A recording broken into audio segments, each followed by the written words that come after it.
अब इतिहास बदलना होगा। रामायण पर आग न पड़ना, उस साँचे में ढलना होगा।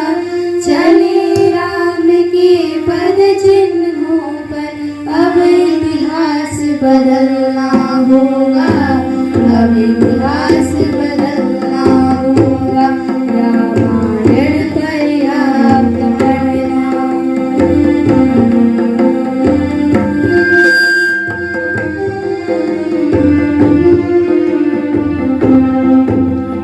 रूप अनेकों बना ताड़का, ऋषि मुनियों को सता रही है। जाने कितनी शूर्पणखाएं अपना नाटक दिखा रही है। कई मंथराएं को बुद्धि से घर का नाश किया करती है। भ्रमित हुई कितनी कैकेयी, पति के प्राण लिया करती है। हमें कहीं पथ भ्रष्ट न कर दे, इनसे प्रथम निपटना होगा। चले राम के पद चिन्हों पर अब इतिहास बदलना होगा। अब इतिहास बदलना होगा। रामायण पर आग न पड़ना, उस साँचे में ढलना होगा। चले राम के पद चिन्हों पर अब इतिहास बदलना होगा। अब इतिहास बदलना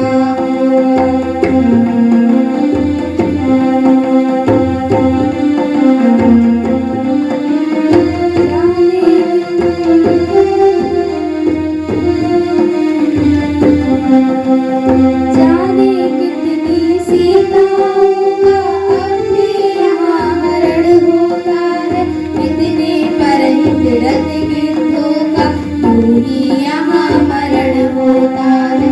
जाने कितने काल देव सुंदर गाने में छिपे हुए हैं। पर नारी को छलने कितने रावण योगी बने हुए हैं।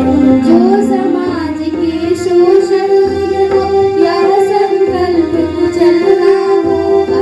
चले राम के पद चिन्हों पर अब इतिहास बदलना होगा। अब इतिहास बदलना होगा। रामायण पर आग न पड़ना, उस साँचे में ढलना होगा।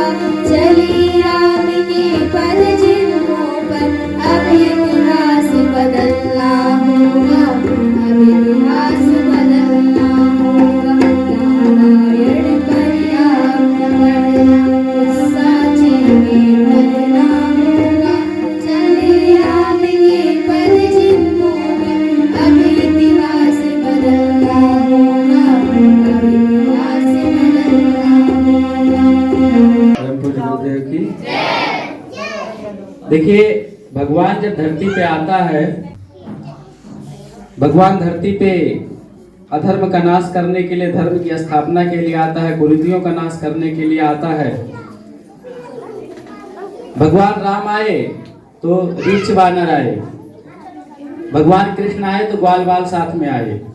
ये रीछ वानर और ग्वाल बाल कौन थे? वो भगवान के हृदय में रहने वाले लोग थे। भगवान के हृदय में रहने वाले लोग, भगवान के अंग, भगवान के अंग अवयव। आप भगवान भी कहे तो इसमें कोई दो राय नहीं है। परम पूज्य गुरुदेव आए तो उन्होंने भी बार बार कहते हैं, कछुआ अंडे को बाहर पहाड़ों के बीच में जो है समुद्र से निकलकर अंडे दे आता है और वही अंडे छोड़ के चला आता है। और जब अंडे फूट जाते हैं तो वहीं से कछुए धीरे धीरे जो है, या कछुई जा करके उन बच्चों को ले करके पानी में ले आती है। ऐसा ही गुरुदेव ने कहा, एक कोख से लाखों करोड़ों बच्चों को जन्म देना संभव नहीं था, इसलिए अलग अलग सारे अंडे छिटका दिए पूरे विश्व में और उनको सबको धीरे धीरे धीरे इकट्ठा कर रहे हैं। भाइयों बहनों माताओं, भगवान गुरुदेव के रूप में आए और हम लोग भी उन्हीं के हृदय के टुकड़े हैं, तो हम भी, आपको पता होना चाहिए, कर सकता है केवल भगवान कर सकते हैं। तो आप सब लोग भी उन्हीं के अंग अवयव हैं तो आप सब लोग भगवान ही हैं, उनके काम कर रहे हैं तो भगवान ही हैं। तो आपसे निवेदन है कि आप भगवान हैं तो भगवान जैसे काम। इसमें बहुत ज्यादा लेक्चर देने की, बहुत कुछ बताने की जरूरत नहीं है। आप खूब काम करें, खूब मस्ती से काम करें, जो आपको समझ में आए, अंतर्मन आपका जो कहे ना। अभी एक घटना आपको बताएं, बड़ा अच्छा है। रुदल सर हैं, आए नहीं हैं। उनका खाना पीना, मांस मछली दारू शराब सब खाते पीते थे। 4-5 कार्यक्रम में आए, छोड़ दिया उन्होंने। अभी एक उनमें कमी रह गई है, तंबाकू खाते हैं। वो कहते हैं मैंने आज तक किसी देवता, किसी भगवान, किसी को मैंने कभी माना ही नहीं, किसी फोटो को मैं कुछ समझता नहीं हूँ। उठा के फेंक देना, फाड़ देना, फूंक देना सब चलता है। लेकिन जब गुरुदेव की फोटो है, उसकी आंखों में आंखें डाल के मैं बात नहीं कर सकता, मैं देख नहीं पाता हूँ। वो फोटो है, वो भी आंखों में आंखें नहीं मिला पाते। क्यों? क्योंकि बताते हमारे अंदर अभी कमी है। तो आपको पता चले जो फोटो इतना प्रभाव डालती है, तो हम तो गुरुदेव के हैं। तो आपसे निवेदन है, आप चूकिए नहीं। 1 साल केवल बचा है। बस्ती में प्रपोजल आया था, हमें जाना था। तो देवा सर से हमने कहा 50-50 का चांस था, पैसे की प्रॉब्लम भी थी। तो हमने कहा क्या करें, जाएं कि ना जाएं, कई चीजें थी। तो उन्होंने कहा देखिए 1 साल बचा हुआ है, जीवन पूरा है, कमाना है। जीवन छोड़िए, गुरुदेव तो कहते हैं कई जन्म है, इस जन्म में तो काम कर लो। तो हमने कहा ठीक है। उसके बाद ही 1-1.5 महीने में ऐसा कार्यक्रम हुआ, आपको विश्वास होना चाहिए, 25 से 30 हजार का मात्र खर्चा आया कार्यक्रम में। और अद्भुत कार्यक्रम था, अद्भुत अद्वितीय था। पूर्णिमा होगी बताती है 51 कुंडी यज्ञ, जितना उतना बढ़िया नहीं हुआ होगा जितना बढ़िया ऐसे कार्यक्रम हुए। तो गुरुदेव कराना चाहते तो हम करें, उसमें पीछे ना हटे। आप सबको प्रणाम, धन्यवाद।